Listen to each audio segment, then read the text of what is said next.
നമസ്കാരം, എല്ലാവർക്കും such as tasty വേൾഡിലേക്ക് സ്വാഗതം. ഇന്നത്തെ വിഭവം എന്താണെന്ന് അറിയാമോ? ഇന്ന് നല്ല മീൻ പീരയാണ്. അപ്പോൾ അതെങ്ങനെ തയ്യാറാക്കുന്നതെന്ന് നോക്കാം. അപ്പോൾ അതിന് വേണ്ടിയിട്ട് ഞാൻ കുറേ ചെറിയ ഉള്ളി ചെറുതായിട്ട് കട്ട് ചെയ്ത് വെച്ചിട്ടുണ്ട്. പിന്നെ ചെറിയ വറ്റൽമുളക് അത് കട്ട് ചെയ്ത് വെച്ചു. ഇഞ്ചി, വെളുത്തുള്ളി ഇവയെല്ലാം കട്ട് ചെയ്ത് വെച്ചിട്ടുണ്ട്. പിന്നെ കുറച്ച് പച്ചമുളകും കൂടാതെ കുറച്ച് കുടംപുളിയും കട്ട് ചെയ്ത് വെച്ചിട്ടുണ്ട്. നമുക്ക് മീൻ പീര തയ്യാറാക്കുന്നതിലേക്ക് കടക്കാം. ചട്ടി ചൂടായി. അപ്പോൾ അതിലേക്ക് 2 ടേബിൾ സ്പൂൺ വെളിച്ചെണ്ണ ഒഴിച്ചു കൊടുക്കാം. എണ്ണയിലേക്ക് കടുവിട്ട് പൊട്ടിച്ചതിന് ശേഷം കുറച്ച് വറ്റൽമുളകും കറിവേപ്പിലയൊക്കെ ഇട്ട് കടുവറുത്തെടുക്കാം. ആ കടുവറുത്തെടുത്തതിലേക്ക് നമുക്ക് ആ ഇഞ്ചിയും അരിഞ്ഞു വെച്ച ഇഞ്ചിയും വെളുത്തുള്ളിയൊക്കെ ഒന്ന് ഇട്ട് വഴറ്റിയെടുക്കാം. അതൊന്ന് നന്നായിട്ടൊന്ന് വഴണ്ട് വരുമ്പോഴത്തേക്ക് അരിഞ്ഞു വെച്ചേക്കുന്ന പച്ചമുളകും വറ്റൽമുളകും കൂടെ ചേർത്ത് ഒന്ന് നന്നായിട്ടൊന്ന് ഇളക്കാം.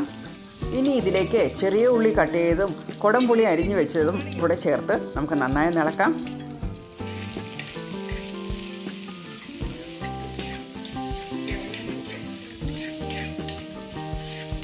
രണ്ടര കപ്പ് ചിരകിയ തേങ്ങയും 3 പച്ചമുളകും 1/2 ടീസ്പൂൺ മഞ്ഞൾപ്പൊടിയും 5-6 ചെറിയ ഉള്ളിയും 1/2 ടീസ്പൂൺ മുളക് പൊടിയും എടുത്തിട്ടുണ്ട്.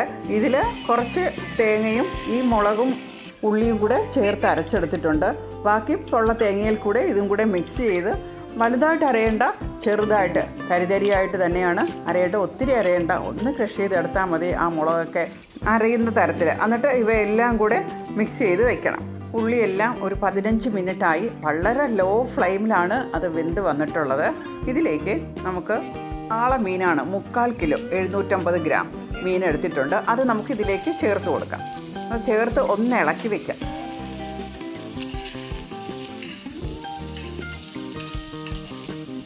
ഈ മിക്സ് ചെയ്ത് വെച്ചേക്കുന്ന അരപ്പിലേക്ക് 1 ടേബിൾ സ്പൂൺ ഉപ്പും കൂടെ ചേർത്ത് നന്നായി ഇളക്കണം. നന്നായി അതൊന്ന് മിക്സ് ചെയ്ത് വെക്കണം. മിക്സ് ചെയ്തിട്ട് നമുക്ക് ഈ മീനിൻ്റെ അതിൻ്റെ മുകളിലേക്ക് ചേർത്ത് വെക്കണം.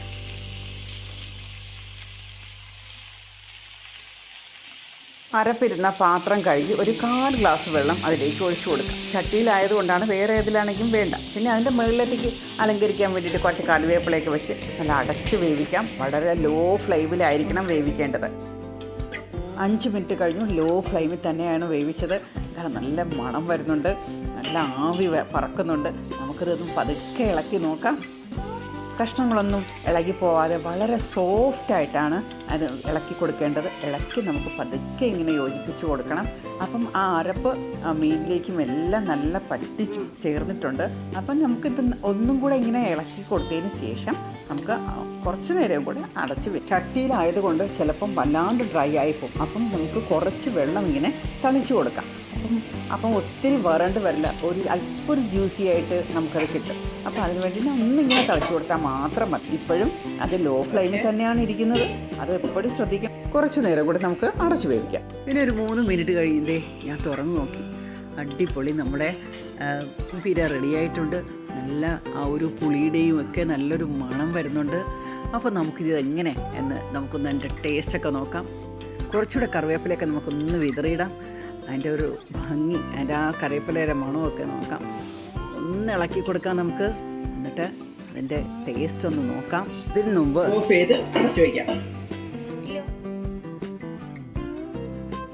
അവസാനമായി പ്ലേറ്റിലിരിക്കുന്ന പുട്ട് പറയുന്നു, വേഗം വരൂ, വേഗം വരൂ, നിൻ്റെ കൂടെ ചേർന്നൊന്നിരിക്കണം. അപ്പോൾ ഞാൻ പറഞ്ഞു, അത് പറ്റില്ല, എനിക്ക് നിങ്ങളെ കഴിക്കണം.